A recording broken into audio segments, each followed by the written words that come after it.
টপিকটা খুব ইন্টারেস্টিং, ঠিক আছে। অ্যালকোহল, যে প্রবাবলি ফার্মাকোলজিতে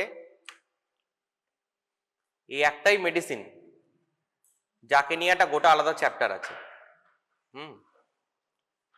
অথচ আশ্চর্যের ব্যাপার হলো থেরাপিউটিক্যালি প্রায় কোনো ইউজই নেই অ্যালকোহলের, অ্যাপার্ট ফ্রম অ্যান্টিসেপটিক বা ওই রক্ত নেওয়ার আগে যে অ্যালকোহল রাব করে ওই টপিক্যাল ইউজ ছাড়া অ্যালকোহলের প্রায় কোনো ক্লিনিক্যাল ইউজ নেই। কিন্তু এর উপর একটা আলাদা টপিক, আলাদা ক্লাস এবং আলাদা সেকশন রয়েছে আমাদের বইতে। প্রশ্ন হলো কেন? তার কারণ হচ্ছে অ্যালকোহল এমন একটা ওয়াইডলি ইউজড এজেন্ট এবং এত ওয়াইডলি মিসইউজড এজেন্ট যে এটাকে নিয়ে তোমাদের আলাদা করে জানা দরকার। কারণ in your clinical practice you will get lot of patients who are alcoholic. Definitely you will get lot of patients who are alcoholic. So you must know what drugs you should give to a patient who consumes alcohol. What are the problems alcohol can create in a body? How to manage the alcohol addiction? How the de-addiction centers act? Okay. What are the things that are important to remember when treating an alcoholic patient? That is very important. So that's why in a curriculum we have separated this chapter, alcohol in CNS, central nervous system. তো প্রথম দেখো অ্যালকোহলটা কি। আমরা যেটা alcohol বুঝি সেটা হচ্ছে যে অ্যালকোহল বেসিক্যালি দু রকম হতে পারে। দেখো হেডিংটা দেখো, ethyl alcohol and methyl alcohol. Okay, দু রকম অ্যালকোহল কিন্তু। যেটা মার্কেটে অ্যালকোহল পাওয়া যাচ্ছে, যেটা মার্কেটে অ্যালকোহল পাওয়া যাচ্ছে, যেটা আমরা ইউজ করি অ্যাজ অ্যান ব্লাড নেওয়ার আগে বা কোনো কিছুর আগে স্কিনের উপর দিই অ্যালকোহল রাব, বা যে অ্যালকোহল কনজিউম করা হয়, ওকে, দোকানে পাওয়া যায়, এগুলো কিন্তু সব ইথাইল অ্যালকোহল। মিথাইল অ্যালকোহল আমরা খাই না, খেতে পারি না। একই সঙ্গে দেখবে যদি টিভিতে খবর রাখো, ইন্টারনেটে দেখো, দেখবে প্রচুর আমাদের দেশে ঘটনা ঘটে যারা বিষ মদে মারা যায়, তাই না? ঘটনা ঘটে না? এখানে বিষ মদ খেয়ে 22 জন মরে গেছে, 20 জন মরে গেছে ওখানে। এই বিষ মদটা কি? এই বিষ মদটা কিন্তু মিথাইল অ্যালকোহল। কারণ মিথাইল অ্যালকোহল যদি খাওয়া হয় তাহলে it may cause death or at least blindness, অন্ধ তো হবেই। Okay, that is very dangerous thing. তো এই প্রবলেমটা হয় বলি এই জিনিসগুলো হয়। আমরা আসছি তাহলে ইথাইল অ্যালকোহল কি। Ethyl alcohol is a monohydroxy alcohol manufactured by fermentation of sugar. Okay, sugar থেকে, সুগার কেন মানে আখ, আখ থেকে কিন্তু বেসিক্যালি আমরা যখন চিনি তৈরি করি তখন একটা বাই প্রোডাক্ট তৈরি হয়। মানে আখ থেকে চিনিটা তো বেরিয়ে গেল, বাকি অংশটা যেটাকে আমরা বলি মোলাস, ওই মোলাসটা রয়ে যায়। ওই মোলাস থেকে তৈরি হয় অ্যালকোহল। ওকে, আমাদের দেশে যদি ওটা আমেরিকাতেও তাই, যদি ওটা ইংল্যান্ডে চলে যাও তাহলে ইংল্যান্ডে কিন্তু বার্লি থেকে একই প্রসেস, ওকে, ফার্মেন্টেশন করে, ইস্ট দিয়ে ফার্মেন্টেশন করে সেখান থেকে কিন্তু অ্যালকোহল তৈরি হয়। যদি একটা অ্যালকোহল বার্লি এবং মোলাস, এবং এরও বিভিন্ন সাবটাইট আছে, high quality molasses, high quality barley, okay, যেমন চালের বিভিন্ন ভ্যারিয়েন্ট হয়, মিনিকিট চালও আছে, বাসমতিও আছে। তো if it is high quality এবং লো কোয়ালিটি মিক্স করে একটা তৈরি করা হয় এবং তার মধ্যে সিনথেটিক কম্পোনেন্ট থাকে, তাহলে সেটা নর্মাল অ্যালকোহল যেটা পাওয়া যায়। আর যদি সেটা ইংল্যান্ডের, স্কটল্যান্ডের নির্দিষ্ট হাই কোয়ালিটি বার্লি থেকে নির্দিষ্ট হাই টেম্পারেচারে তৈরি হয়ে বটলড হয়ে আসে, তাহলে সেটা হয় single malt scotch. That is the difference between two. That's why that is costly and it is normally available. Okay, this is the basic difference. So that is a purely natural product and it is a synthetic product. Okay, basically molas থেকে আসে। দেখো basically খুব important, it is colorless, alcohol is colourless, always remember. অ্যালকোহলের যে সুন্দর সোনালী colour দেখতে পাও ওটা কিন্তু কালার নয়, alcohol is A colourless product. তাহলে এই কালারটা এলো কি করে? কালারটা এলো কি করে আমি বলছি। The ethanol content of various alcoholic beverages ranges from 4 to 55%. We know that 4% থেকে alcohol concentration start হয়, starting from beer, and it goes up to 40-50%, right? For commercial use, alcohol is largely produced from molasses, which is a byproduct when sugar is manufactured from sugarcane, যেটা আমি বললাম। দেখো basically কি হয় যে molasses এবং water এটাকে clarify করা হয়, দেন স্লাজ তৈরি হয়, এর মধ্যে ইস্ট দেওয়া হয়। বেসিক্যালি ইস্ট দিয়ে এই মোলাস এবং ওয়াটারটাকে আমরা ফার্মেন্ট করাই। ওকে, ফার্মেন্টেশনের প্রোডাকশনে তৈরি হয় অ্যালকোহল। এইটা কি হয়, ওয়াশ ভলিউম বিভিন্ন স্টেজেস আছে, কন্ডেন্সার, দেন লোয়ার রিসিভার, এর মধ্যে দিয়ে যেতে যেতে যেতে যেতে আলটিমেটলি কিন্তু একটা স্টোরেজে গিয়ে অ্যালকোহলটা ড্রিপ করে তৈরি হয়। তোমরা যদি এটাকে দেখো, আমি কারখানা দেখিয়েছি, দেখো this is famous, you know it, Jack Daniels, okay, this is called bourbon whiskey, okay, Jack Daniels JD, তাই তো? আচ্ছা দেখো, this is the JD original plant and see very interesting, আমি যেটা বললাম alcohol is a colorless thing. Alcohol যখন তৈরি হয় মোলাস থেকে বা বার্লি থেকে, এর কোনো কালার থাকে না। তাহলে এই কালারটা কি করে এলো? কালারটা আসে এই জার থেকে। Okay, yes, it is made up from a specific type of wood, that is oak. Oak গাছের উড থেকে যে এই জারের মধ্যে অ্যালকোহলটাকে যখন প্রসেসিং করা হবে 3 বছর 4 বছর 5 ইয়ার্স 10 ইয়ার্স, তখন কি হয়, এই যে কাঠটা, এই কাঠটা থেকে এই ফ্লেভার এবং কালারটা অ্যালকোহলের মধ্যে ঢুকে এই কালারটা তৈরি করে। So don't get confused, alcohol is A colourless thing, okay, the color comes from outside, so that is the thing. এবার দেখো প্রবলেমটা কি, আগে আমরা জেনে নিই যে অ্যালকোহলের কি ইউজ আছে ফার্মাকোলজিক্যালি যদি দেখো তাহলে তোমরা দেখতে পাবে, দেখো অ্যালকোহল সোয়াব স্টিক আমরা ইউজ করি, রাইট? অ্যালকোহল প্যাচ, দেখো ফার্স্ট এইড প্রি ইনজেকশন সোয়াব, অর্থাৎ ইনজেকশন দেওয়ার আগে এই জায়গাটাকে অ্যালকোহল দিয়ে পরিষ্কার করে নেওয়া হবে, because it is antiseptic. Always remember, লিখে রাখো, alcohol to be antiseptic it must be 70% or above concentration. অ্যালকোহলের যদি অ্যান্টিসেপটিক প্রপার্টি পেতে চাও তাহলে ওর কনসেন্ট্রেশন তোমাকে 70% এর উপরে রাখতে হবে, আদারওয়াইজ অ্যালকোহলের প্রপার্টি নেই অ্যান্টিসেপটিক 70% এর নিচে, ঠিক আছে? তাহলে যত হ্যান্ড স্যানিটাইজার আছে, যত হ্যান্ড স্যানিটাইজার তোমরা ইউজ করছো, always check whether it contains alcohol more than 70% or not. যদি 70% এর নিচে হ্যান্ড স্যানিটাইজারের অ্যালকোহলের কনসেন্ট্রেশন থাকে, সেই হ্যান্ড স্যানিটাইজার ইউজ করার কোনো ইম্পর্টেন্স নেই, কোনো কিছু হবে না ওতে, ওকে? তাহলে প্রশ্ন হলো, আমি 70% কেন রাখছি, আমি 100% রাখবো, তাহলে তারও ভালো হওয়া উচিত, তাই না? না, 30% এর কাছাকাছি ওয়াটার কন্টেন্ট থাকতে হবে। কেন? 30% ওয়াটার কন্টেন্ট থাকলে বলছে, দেখো alcohol is an antiseptic, at 70% it has maximum antiseptic property which decreases above that. It could be because presence of some water allows the alcohol to enter the bacterial cell.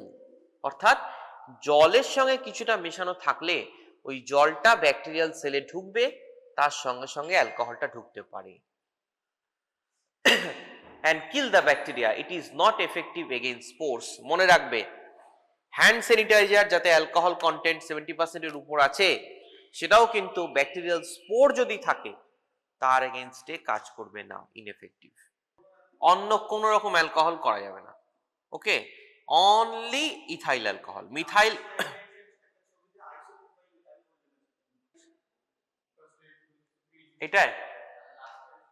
এটাই না, first aid, এটা হচ্ছে pre injection সোয়াব 70% IPA alcohol. হ্যাঁ, তো that is 70% isopropyl alcohol কি, এই দেখ, এটা স্লাইড আছে, আমি দেখাচ্ছি তোকে, ঠিক আছে? স্লাইড আছে একটা, তো মোদ্দা কথা, it should be only ethyl alcohol. Methyl alcohol আমরা জেনারেল কনজিউমার পাবলিকের হাতে দেব না, পরিষ্কার, কারণ it has high toxicity. Okay, potassium cyanide দেওয়ার মতো। Okay, it should not be given to for common people. Only industrial ইউজের জন্য আমরা মিথাইল অ্যালকোহল বা উড অ্যালকোহলকে রেখে দেবো। আরেকটা হয় cooling effect. Okay, cooling effect reduces body temperature in fevers, but that is not used. Astringent effect আছে, বেড সোরে দেওয়া যেতে পারে অ্যালকোহল, অ্যালকোহলিক বেড সোর প্যাচ বেড সোরে দেওয়া যেতে পারে, বাট এগেইন খুব যে ইউজ হয় তা নয়। মেইন এফেক্ট কি? মেইন এফেক্ট হচ্ছে সিএনএসএ। ওকে, দেখো অ্যালকোহলের এফেক্ট কি? অ্যালকোহল হচ্ছে initially in low dose it is CNS stimulant. খুব important, alcohol at low dose is CNS stimulant. যেই ও হাই ডোজে যাবে ও কিন্তু সিএনএস ডিপ্রেশন করে দেবে। তাহলে দেখো, খুব সহজ করে বললে, এই দেখো লো ডোজ যদি আমরা দেখি, এটা করলে মনে থাকবে। দেখো লো ডোজ, তখন সিএনএস স্টিমুলেশন হয়েছে, তখন হচ্ছে পার্টি টাইম, তাই না? তখন নাচছে, গাইছে, ঠিক আছে, তো আনন্দ করছে, enjoying himself or herself. Okay, that is CNS stimulation হয়েছে, তখন লো ডোজ অ্যালকোহল আছে। তারপর কি হলো? অ্যালকোহল কনজাম্পশন থামলো না, আরো বেড়ে গেল। তখন অ্যালকোহল কি করলো? সিএনএস ডিপ্রেশন করে দিল। তখন ঝিমাচ্ছে, ঘুমোচ্ছে, কাঁদছে। ওকে, হ্যাঁ তাই তো হয়, তাই তো? প্রথমে খুব আনন্দ হলো, তারপর ডিপ্রেশনে চলে গেল, ঠিক আছে তো? তারপর কি হলো? আরো অ্যালকোহল খেলো কাঁদার পর, ঠিক আছে? তখন কি হলো? ঘুমিয়ে পড়লো, কোমায় চলে গেল। বা যদি আরো অ্যালকোহল কনজাম্পশন চলে, তাহলে রেসপিরেটরি ডিপ্রেশন হয়ে যেতে পারে। Okay, that can be fatal. Okay, so alcohol কি, initially it is CNS stimulant, but when you continue the consumption, then it becomes a CNS depressant. ওকে, এবারে দেখো,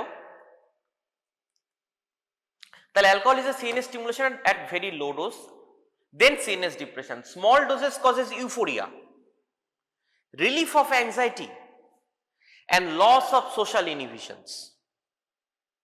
Okay, so though alcohol is called an aphrodisiac, it is not an aphrodisiac. The aphrodisiac effect is probably just due to the loss of inhibition. So very important, alcohol is never an aphrodisiac. Huh? Aphrodisiac mane which stimulates sexual desire.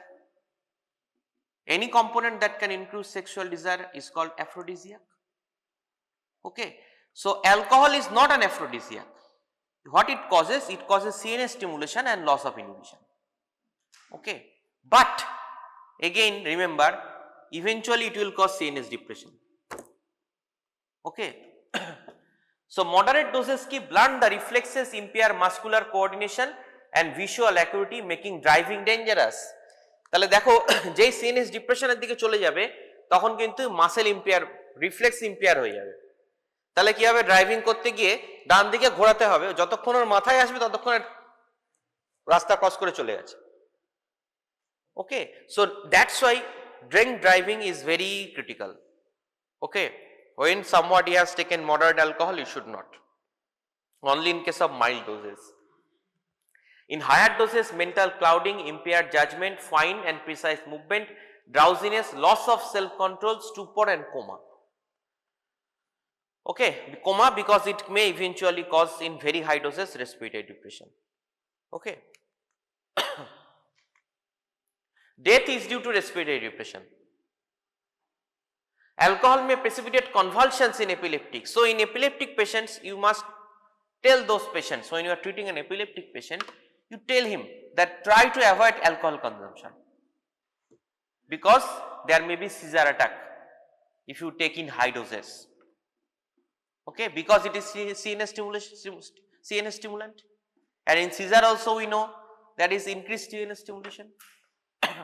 Okay, tolerance develops on long term use. very important. Somebody taking alcohol on daily basis, he or she must need a higher dose to get the same amount of high, because tolerance is very common in alcohol. Neuralgia, in severe neuralgias like trigeminal neuralgia, injection of alcohol around the nerve causes permanent loss of transmission and relieves pain. So alcohol injection can be given, but there are a lot of other drugs which are currently used. So alcoholic injection in the nerve root is generally avoided nowadays, because we have many other good alternatives basically used in nerve blocking therapy. Though alcohol causes a feeling, very important, দেখো কত misconception alcohol নিয়ে। আমরা বলি না ঠান্ডার জায়গায় গেছে, চারদিকে বরফ পড়ছে, হ্যাঁ এক পেগ রাম খেয়ে নাও, বডিটা গরম হয়ে যাবে, বলে না, তাই তো ফ্যাক্ট, ঠিক আছে তো। আরে ডাক্তারিতে এসব আলোচনা হবে, নইলে হবে না। তো বলি তো, there is an absolute misconception, absolute misconception. কেন? দেখো বলছে though alcohol causes feeling of warmth. কেন feeling of warmth? Because initially it will cause cutaneous vasodilatation. Cutaneous vasodilatation অর্থাৎ স্কিনের ভেতরে একদম কিউটেনিয়াসে যে ভেসেলগুলো আছে সেগুলো ডাইলেটেশন করবে, তাহলে ব্লাড সার্কুলেশনটা বাড়বে। ইনিশিয়ালি মনে হবে there is a feeling of warmth, but it is actually not. Due to heat loss will be increased. যদি ভ্যাসোডাইলেটেশন হয় তাহলে হিট লসও বেড়ে যাবে, তাই না? সো আলটিমেটলি কি হবে? Should not be used for warming up in cold surroundings. Food value is 7 calories per gram. So alcohol, although it causes initially cutaneous vasodilatation and causes feeling of warmth, that is very temporary thing, because as a result of cutaneous vasodilatation there will be more water loss, more heat loss from the body, and ultimately temperature in the body. Appetite stimulant, okay, 50 ml 6 to 10% মানে beer alcohol given before meals is an appetite stimulant, okay, but গোটা বোতলটা খেয়ে নিলে হবে না, ঠিক আছে তো। Alcohol is an irritant, increases gastric secretion, produces vasodilation and warmth, as I said. Chronic alcoholism results in chronic gastritis. Always, in 90% of the cases, chronic alcoholics, they suffer from gastritis because alcohol is an irritant at the end of the day. Chronic consumption of moderate amounts of alcohol results in accumulation of fat in the liver. So very important, one of the leading cause of fatty liver is chronic alcohol usage, okay, that is called alcoholic fatty liver disease, okay. Nowadays also we are getting lot of men and women in our OPD also, here in Bolpur and in Kolkata it is rampant. কলকাতায় তো মানে USG করলে এখন fatty liver আসে, এমন পরিস্থিতিতে পৌঁছে গেছে। এবং অদ্ভুত ব্যাপার, তাদের কিন্তু 70% লোক তারা কিন্তু এখন নন অ্যালকোহলিক। অদ্ভুত, এই কথাটা বলতে বাধ্য হলাম আজকে। আমার ফ্যাটি লিভার বলতেই আমরা জানি যে অ্যালকোহলিক ফ্যাটি লিভার ডিজিজ, কিন্তু আজকের দিনে কিন্তু fatty liver 70% cases non alcoholic, okay, যেটাকে আমরা আরো মডিফাই করেছি। এখন আর নন অ্যালকোহলিকদের ক্ষেত্রে ফ্যাটি লিভার বলছি না, বলছি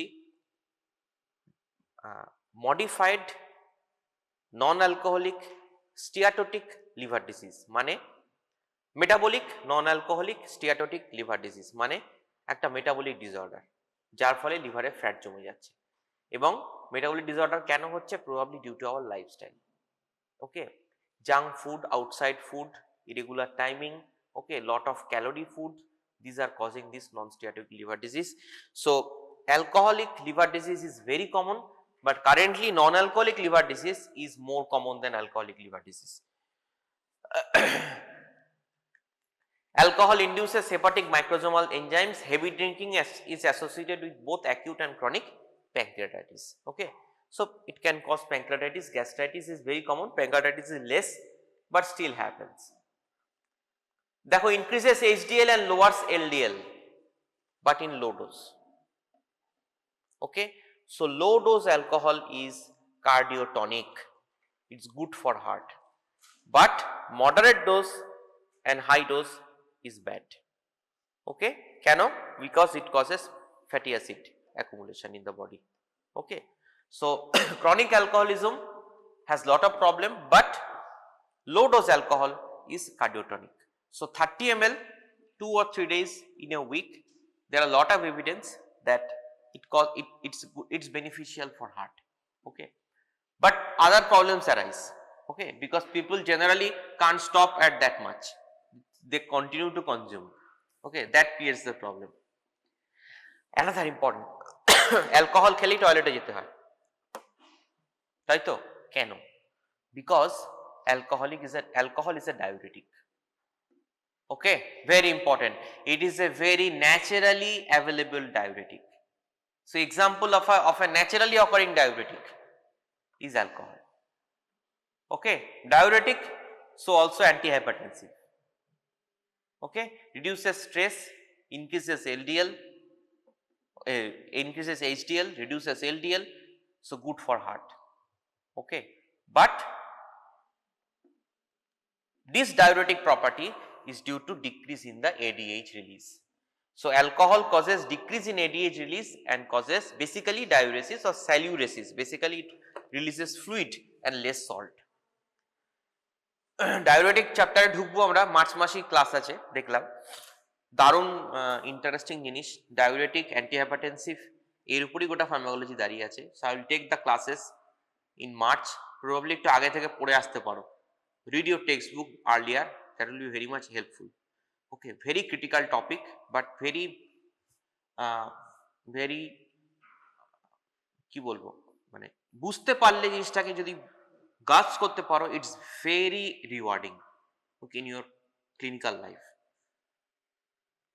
আর কি করতে পারে? অ্যানিমিয়া করতে পারে, মেগালোব্লাস্টিক অ্যানিমিয়া করতে পারে, অস্টিওপোরোসিস করতে পারে, বেসিক্যালি কি করতে পারে এর শেষ নেই। Alcohol can do lot of problems.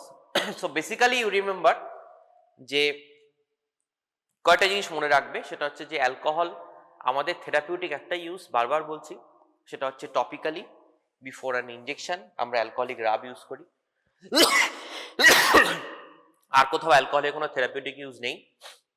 Mild drinking is good for health, but above that level, that is 30 ml 2 or 3 times a week, above that level it's always bad. Moderate or heavy drinking should be avoided. Patients should be encouraged not to take it, specifically epileptics, anemic patients of osteoporosis, they should be counseled to avoid it. Chronic alcoholics always develop gastritis, fatty liver, that is alcoholic fatty liver disease, and basically high dose, initially it is CNS stimulant and later it is CNS depressant. এখন দেখো mechanism of action, alcohol কিভাবে কাজ করে। Alcohol এর CNS stimulation বা CNS depression effect কিভাবে হয় এটা একটু ডিবেটেবল। ওকে, এখনো পর্যন্ত যে এক্সাক্ট জানা গেছে তা নয়, তবে অ্যালকোহল প্রায় বহু রিসেপ্টরের উপরই কাজ করে। এনএমডিএ রিসেপ্টরের উপর it has action, it has action on nicotinic cholinergic receptors, serotonergic receptors, lot of receptors and segments it acts, and no specific pathway is yet to be found. খুব ইম্পর্টেন্ট। ফার্মাকোকাইনেটিক্স দেখো, লিখে রাখো, example of zero order kinetics, alcohol. So alcohol metabolism is an example of zero order kinetics. Okay, zero order kinetics. হ্যাঁ, আর কোন ড্রাগের zero order kinetics আছে? আর ফেনাইটয়েন। ওকে, ফেনাইটয়েন বলতেই হবে কিন্তু, হ্যাঁ, anti epileptic. Okay, what is the difference between zero order and first order? বলো, zero order kinetics আর first order kinetics difference কি? যে কেউ বলো না একটা, কি হবে, ভুল বলবে ম্যাক্সিমাম, বলো। এলিমিনেশন কনস্ট্যান্ট জিরো অর্ডার, এই কথাটার মানে তোরা বুঝলি? বাকিরা যারা হাত তুললি না, হ্যাঁ বল, জোরে বল। হাফ লাইফ, হাফ লাইফ কি? What is the difference between zero order kinetics and first order kinetics? এদের পরীক্ষায় কোশ্চেন আসবে। রেটটা না, রেটটা কনস্ট্যান্ট সেকেন্ডে। দেখ, বেসিক কনসেপ্টে গন্ডগোল। জেনারেল ফার্মাকোলজি কবে হয়ে গেছে? দেখ, first order kinetics first order kinetics মনে রাখবি, ফার্স্ট অর্ডার কাইনেটিক্স কি? Proportional to the concentration. First order কি? প্রপোর্শনাল টু দ্য কনসেন্ট্রেশন, মানে proportional to the concentration, concentration is proportional. তার মানে আবার যখন 10 ml আর এর ধর যা কনসেন্ট্রেশন আছে তার 10% করে বেরোয়, এলিমিনেশন হয়। ওকে, তাহলে 10 ml যদি হয় কতটা বেরোবে? কতটা মেটাবোলাইজ হবে? 1 ml। যদি 100 থাকে 10 ml। This is first order. Zero order কি? যেটা বললি কনসেন্ট্রেশন ইজ কনস্ট্যান্ট, মানে ও 1 ml বেরোবে no matter what the concentration is. তার মানে ও যদি 1 ml বেরোয়, 10 ml যদি থাকে কতটা বেরোবে? 1 ml। যদি 100 ml হয় তাহলেও 1 ml। তাহলে টক্সিসিটির চান্স কার বেশি? জিরো অর্ডারের টক্সিসিটির চান্স বেশি। তাই জন্য অ্যালকোহল কজেস টক্সিসিটি, তাই জন্য ফেনাইটোয়েন কজেস টক্সিসিটি। ওকে,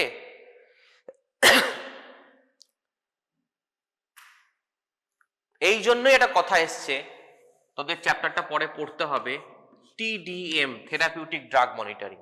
নামটা শুনেছিস? হ্যাঁ, থেরাপিউটিক ড্রাগ মনিটরিং কার করব? যত ড্রাগকে করব সব জিরো অর্ডারের ড্রাগ। কেন? কারণ আমরা দেখছি থেরাপিউটিক্যালি কনসেন্ট্রেশনটা মেপে যে টক্সিক কনসেন্ট্রেশনের উপরে চলে যাচ্ছে কিনা, রাইট? একইভাবে জিরো অর্ডার কাইনেটিক্স যাদের, তাদের টি হাফ বেশি হয়ে যাবে। কেন বেশি টাইম লাগছে? জিরো অর্ডার কাইনেটিক্স যাদের, তাদের থেরাপিউটিক উইন্ডো ছোট হয়ে যাবে, মানে টক্সিসিটির চান্স বেড়ে যাবে। এটা ধর টক্সিক কনসেন্ট্রেশন আর এটা থেরাপিউটিক কনসেন্ট্রেশন, ও ঝট করে টক্সিক কনসেন্ট্রেশনে চলে যাবে। কেন ঝট করে টক্সিক কনসেন্ট্রেশনে চলে যাবে? সাপোজ 10 ml করেই আমি দিচ্ছি, দেখ আমি যদি 10 ml এটাতে দিই তাহলে 1 ml বেরোলো, 9 ml থাকলো। পরের দিন যখন, তাহলে পরের দিন আবার 10 ml দিলাম, কত হলো? 19 ml। 19 ml এর আবার 10%, মানে 1.9 ml কিন্তু পরের দিন বেরোবে। তাহলে টক্সিক চান্সটা কম, প্রপোর্শনাল। এখানে কি হবে? আমি যখন 10 ml দিচ্ছি 1 ml বেরোলো, তাহলে 9 ml থাকলো। পরের দিন যখন 100 দিলাম তখনও 1 ml বেরোলো, তাহলে কত থেকে গেল? 99। তাহলে পরের দিন যদি আমি 100 দিই, কনসেন্ট্রেশন চলে গেল 199, ডবল কনসেন্ট্রেশনে চলে গেল, টক্সিসিটি বেড়ে গেল।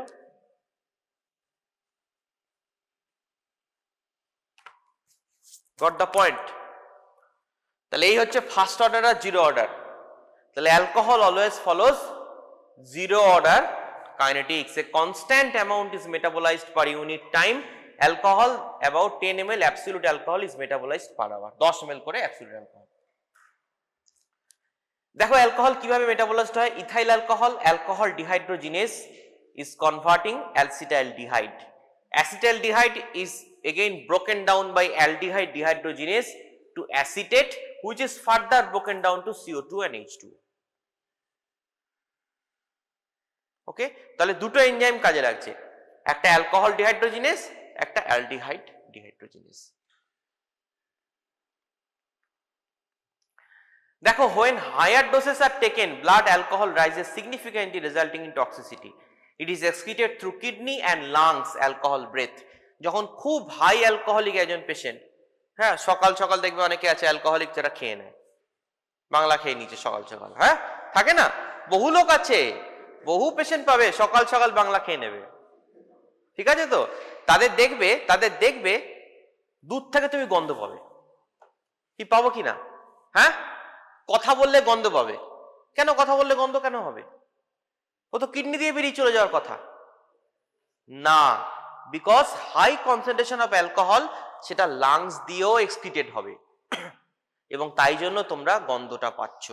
That is called alcohol breath. Okay, because alcohol in high concentration apart from kidney ও লাংস দিয়ে বেরোয়। কেন?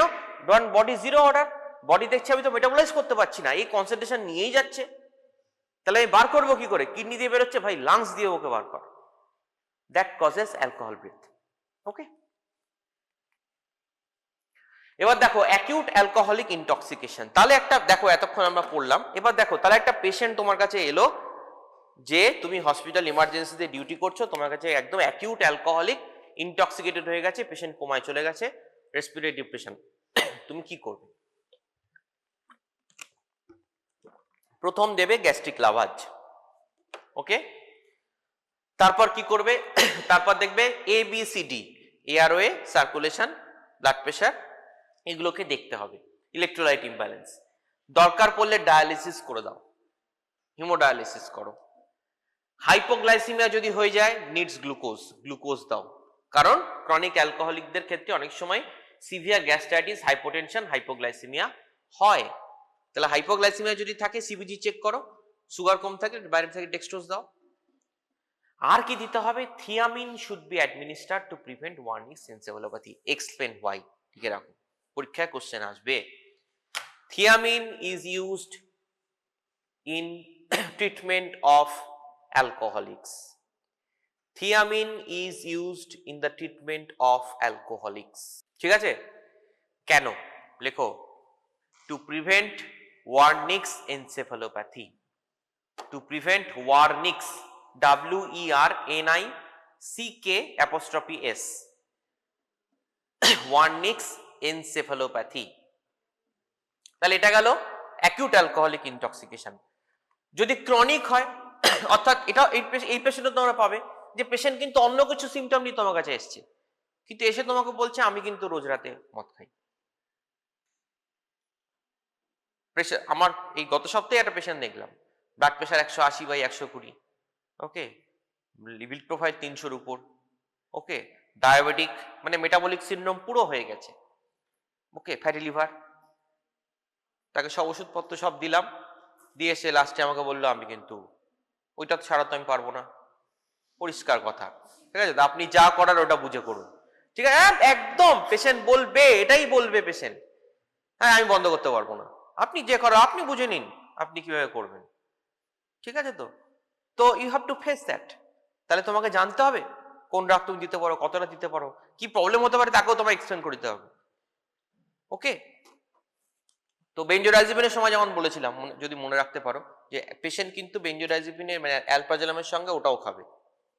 ওকে, তাহলে তোমার ক্রস টলারেন্স কি হয় থেকে আরম্ভ করে everything you have to know. Okay, whatever it is. তো দেখো ক্রনিক অ্যালকোহলিক ক্ষেত্রে হবে, বিকজ কেন পেশেন্ট বলবে ওটা আমি খাবো, কারণ because dependence, he is dependent on that now. Okay, without that there will be withdrawal syndrome. Okay, Wernicke's encephalopathy, Korsakoff psychosis, tremor, cirrhosis of liver, hypertension, cardiomyopathy. Okay, all things will happen. Anemia যেটা বললাম, polyureters, pellagra হতে পারে, এবং teratogenic alcohol. So a pregnant woman should be discouraged to have any sort of alcoholic beverage.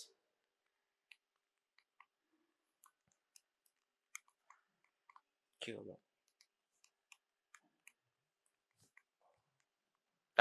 দেখো এই যে বললাম ওয়ার্নিকস encephalopathy আর কোরসাকফ সাইকোসিস, এই দুটো কি একটু জেনে নেওয়া দরকার। যে ওয়ার্নিকস এনসেফালোপ্যাথি কি, দেখো ওয়ার্নিকস এনসেফালোপ্যাথি হচ্ছে একটা ট্রায়াড অফ সিমটমস। কি কি?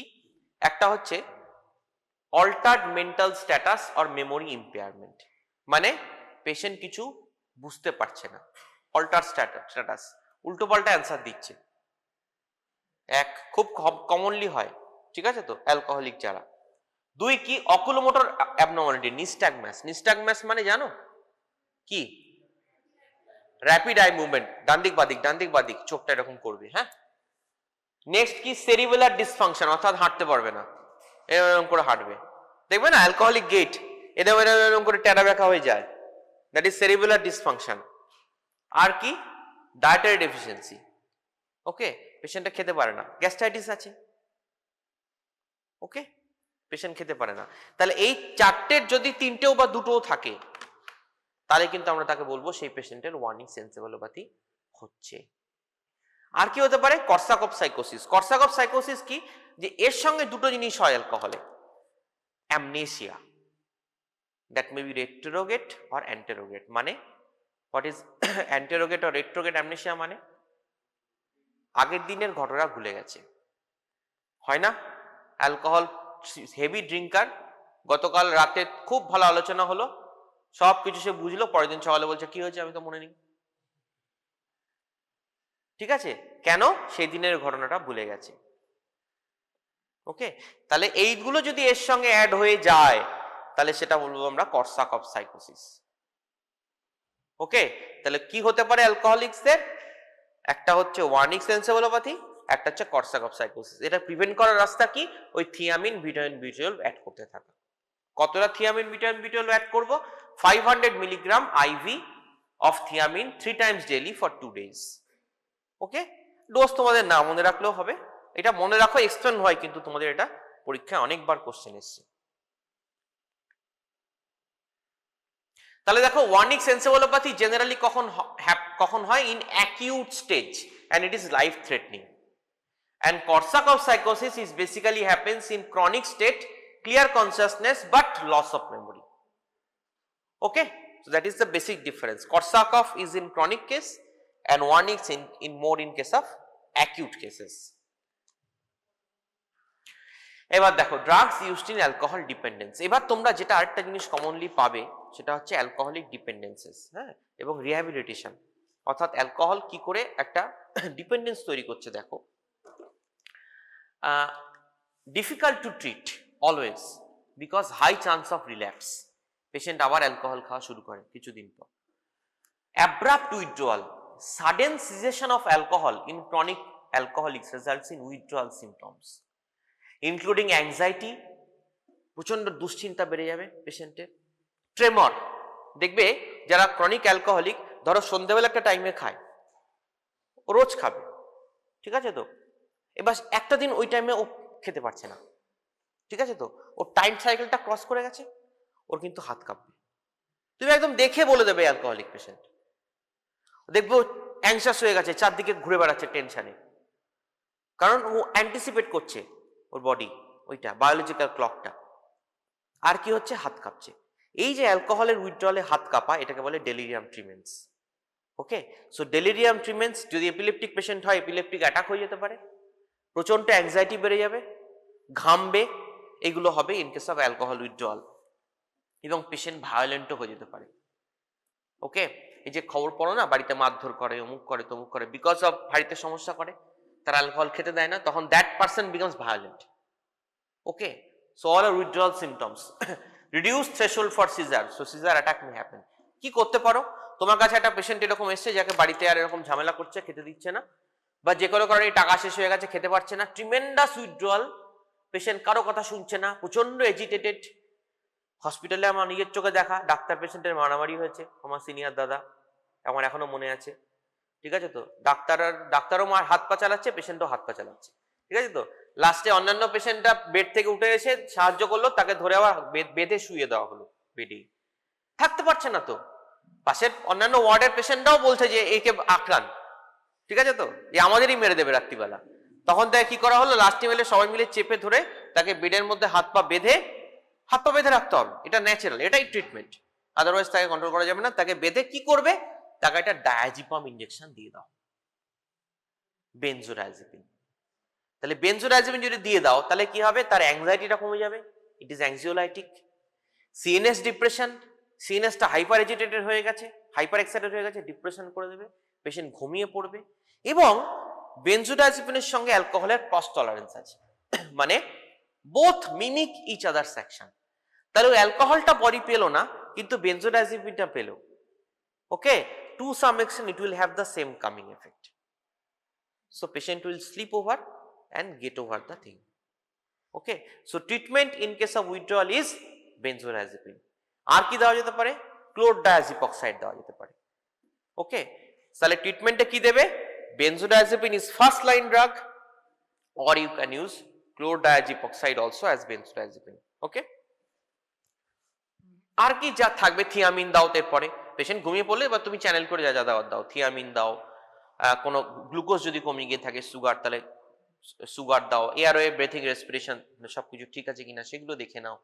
ওকে, যা যা সাপোর্টিভ ট্রিটমেন্ট লাগে, কোনো অ্যাসোসিয়েটেড কোমরবিডিটি থাকলে সেটা ট্রিটমেন্ট করো, then you can proceed with your treatment once the patient is stabilised. আর কি দেওয়া যেতে পারে, ভেরি ইম্পর্টেন্ট, লিখে রাখো, এটা তোমাদের কোশ্চেন, ডাইসালফিরাম রিয়াকশন। ডাইসালফিরাম রিয়াকশন টিনটিন পড়েছো কেউ? কেউ এর মধ্যে টিনটিন পড়েছো? কমিক্স টিনটিন পড়েছিস তো? হ্যাঁ, টিনটিন সিনেমাও আছে স্টিভেন স্পিলবার্গের। হ্যাঁ, হার্জ, তো টিনটিনের ক্যাপ্টেন হাডক তো এরকম ক্রনিক অ্যালকোহলিক ছিল। স্বাভাবিক, যারা নৌসেনায় নৌবাহিনীতে কাজ করে they became alcoholic most of the cases, because তাদের আর কিছু করার থাকে না, সন্ধ্যের পর অন্ধকার সমুদ্রে জাহাজ যাচ্ছে, what they will do, okay, they have to, তো ওরা অ্যালকোহলিক হয়ে যায়। এখন তো ওই প্রফেসর ক্যালকুলাস তখন দেখিয়েছিল যে একটা ট্যাবলেট বার করে ক্যাপ্টেনের ড্রিঙ্কসে মিশিয়ে দিত, আর ওটা খাওয়ার পরে আর ক্যাপ্টেন মদ খেতে পারতো না। ওকে, তখন ডাইসালফিরামের কনসেপ্টটা সবে আসছে, ওই জন্য ওটা কমিক্সে এসে গেছিল। তো first I read and heard about that, later on I correlated that was disulfiram. Okay, disulfiram কি? ইটস বেসিক্যালি আ ড্রাগ, এখন আর ইউজ হয় না। তো এই ডাইসালফিরাম ড্রাগটা যদি খাওয়াতে দিয়ে দেওয়া যায় না, তাহলে পেশেন্টরা অ্যালকোহল খেতে পারবে না। কেন? কারণ there will be severe reaction which is called disulfiram reaction. কি হবে? বেসিক্যালি ফ্লাশিং, থ্রবিং হেডেক, প্রচন্ড মাথা যন্ত্রণা, nausea, vomiting, sweating, hypotension, confusion. কেন হয়? বেসিক্যালি ডাইসালফিরাম এই যে অ্যালডিহাইড ডিহাইড্রোজেনেস এনজাইমটা ছিল না মেটাবলিজমে, ওই অ্যালডিহাইড ডিহাইড্রোজেনেসটাকে ব্লক করে দেয়। যদি ওটাকে ব্লক করে দেয় তাহলে কি হবে দেখো, অ্যালডিহাইড ডিহাইড্রোজেনেসটাকে যদি ব্লক করে দেয় তাহলে অ্যাসিটালডিহাইডটাই তৈরি হতে থাকবে। Okay, acetaldehyde is toxic in nature, so acetaldehyde থেকে টক্সিসিটি হবে, that is not life threatening, but এমন একটা টক্সিসিটি হবে যেটা খুব আনপ্লিজেন্ট, যেটা ভালো নয়। পেশেন্টের এত খারাপ রিয়াকশন হবে যে পেশেন্ট একটা সময় পর বলবে যে আমি আর খাবো না, তো আমার সহ্য হচ্ছে না, ঠিক আছে, তো ছেড়ে দেবে। এখন আর ডাইসালফিরাম ট্যাবলেটটা আমরা ইউজ করি না। তোমাদের পরীক্ষা খুব ইম্পর্টেন্ট ডাইসালফিরাম রিয়াকশন, কারণ কিছু কিছু খুব কমন ড্রাগে ডাইসালফিরাম রিয়াকশন হয়, এবং পেশেন্টদের যখন তুমি দেবে বলে দেবে যে আপনি কিন্তু যতক্ষণ ওষুধ চলছে অ্যালকোহল খাবেন না। যেমন drugs that cause disulfiram reaction, metronidazole first, okay, norfloxacin, never consume alcohol when you are taking norfloxacin, norfloxacin, because it has tinidazole, metronidazole that can cause disulfiram reaction.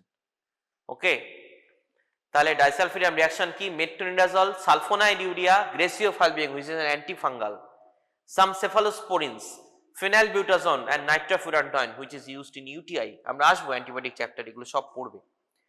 তো antibiotics, antifungals, some third generation cephalosporins, penicillin group, you should not use disulfiram, you should not use consume alcohol. You tell the patient don't take alcohol during the therapy. Okay, very important for your exam, disulfiram or antabuse reaction.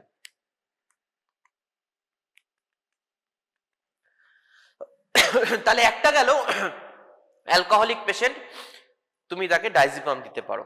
ওকে, এটা দেখা গেল তাৎক্ষণিক treatment, তখন পেশেন্টকে manage করলে। কিন্তু পেশেন্টের long term ক্রেভিংটাকে কি করে ঠেকাবে?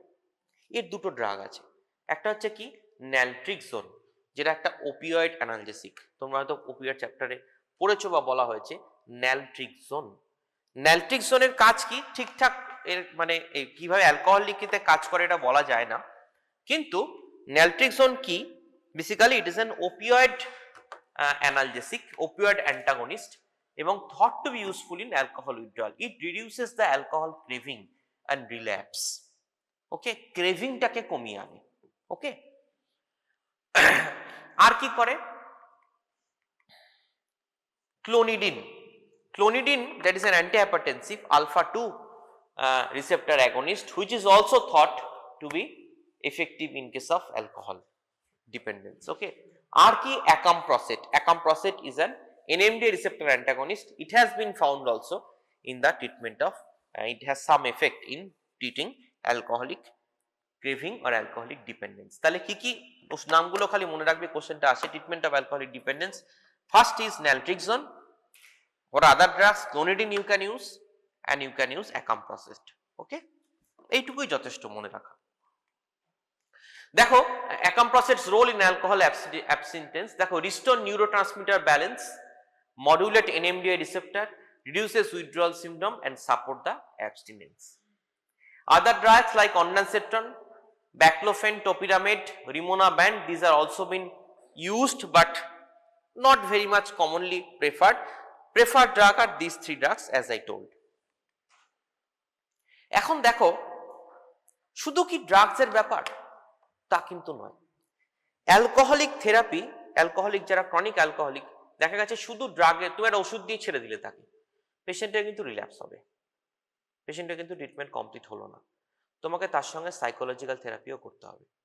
ওকে, অর্থাৎ psychological counselling is also equally important আর behavioural therapy in alcoholics. Okay, দেখো এটাকে বলে ভোলকাও মডেল। ভোলকাও মডেল কি বলছে? যে কোনো অ্যাডিকশনের তিনটে স্টেজ থাকে, তিনটে স্টেজ থাকে। একটা কি? একটা হচ্ছে প্রি অকুপেশন এন্ড অ্যান্টিসিপেশন, মানে একটা লোক বাইরের কাজ করছে কিন্তু তার মনের মধ্যে কিন্তু এটা আছে যে আমি এটা 6টার মধ্যে কাজ শেষ করবো, তো বাড়ি গিয়ে আমি খাবো। Okay, that is called pre anticipation. Pre anticipation অর্থাৎ আমি অ্যান্টিসিপেট করছি, আমি মানে আমার ব্রেইন অ্যান্টিসিপেট করছে। ওকে, নেক্সট স্টেপ কি? বিঞ্জ অ্যান্ড ইনটক্সিকেশন, মানে বিঞ্জ অ্যালকোহল ড্রিঙ্কিং সে করলো এবং ইনটক্সিকেশন করলো কারণ ব্রেন সেটা চাইছে। নেক্সট ফেজে কি আসলো? এগেইন ওটা যখন এফেক্টটা চলে গেল, উইথড্রয়াল আর নেগেটিভ এফেক্ট আসছে, তখন সে আবার প্রি অকুপেশন অ্যান্টিসিপেশন জায়গায় ঢুকছে এবং আবার বিঞ্জ ইনটক্সিকেশনে যাচ্ছে। So 3 stages. Okay, and this preoccupation and anticipation is prefrontal cortex maintained. This binge is maintained by basal ganglia. Okay, and this withdrawal and negative effect is done by amygdala. So prefrontal cortex, basal ganglia and amygdala, all three are involved in this cycle that is called Volkow cycle. So you have to break the cycle, that needs a behavioral therapy. Okay, drug therapy is only supportive. দেখো behavioural therapy কি? Psychotherapy, অর্থাৎ দেখা গেছে যে আমরা যেটা social environment তৈরি করতে পারি, দ্যাট ইজ মোস্টলি এফেক্টিভ। মানে যারা অলরেডি অ্যালকোহল উইথড্রয়াল এই কোর্সের মধ্যে দিয়ে গিয়ে এখন টোটালি নন অ্যালকোহলিক, সেরকম একটা গ্রুপ ক্রিয়েট করো, সেরকম গ্রুপের সঙ্গে পেশেন্টের ইন্টারাকশন করো, those who have crossed the path, okay, and living a normal life. If you had a conversation with this kind of people, then it causes a behavioral change. Okay, the patient thinks that I can because those people have done it.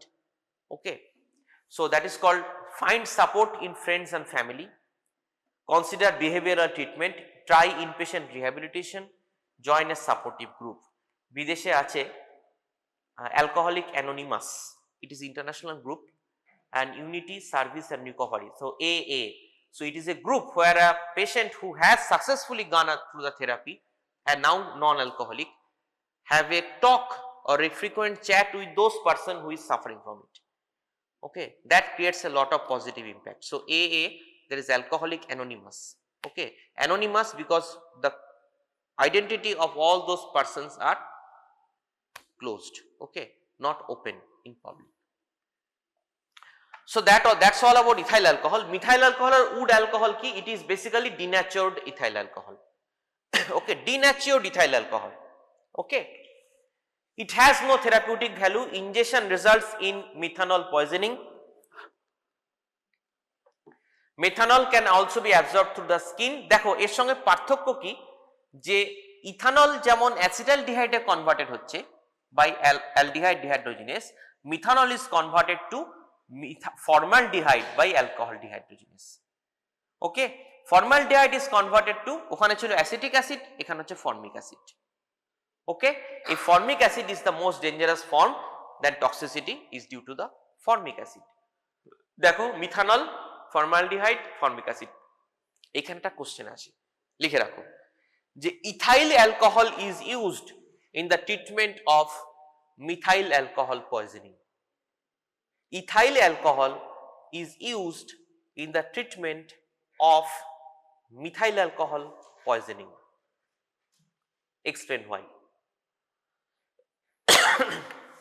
অদ্ভুত, alcohol poisoning আমরা অ্যালকোহলই দেব, কেন? দেখো এই metabolism দেখলে বুঝতে পারবে, methyl alcohol যখন যাচ্ছে বডিতে, অ্যালকোহল ডিহাইড্রোজেনেস ওকে ভেঙে ফর্মালডিহাইড করছে, সেখান থেকে ফর্মিক অ্যাসিড তৈরি হচ্ছে হুইচ ইজ টক্সিক। তাহলে আমরা যদি ইথাইল অ্যালকোহল দিই, ethyl alcohol will compete with methanol for the alcohol dehydrogenase.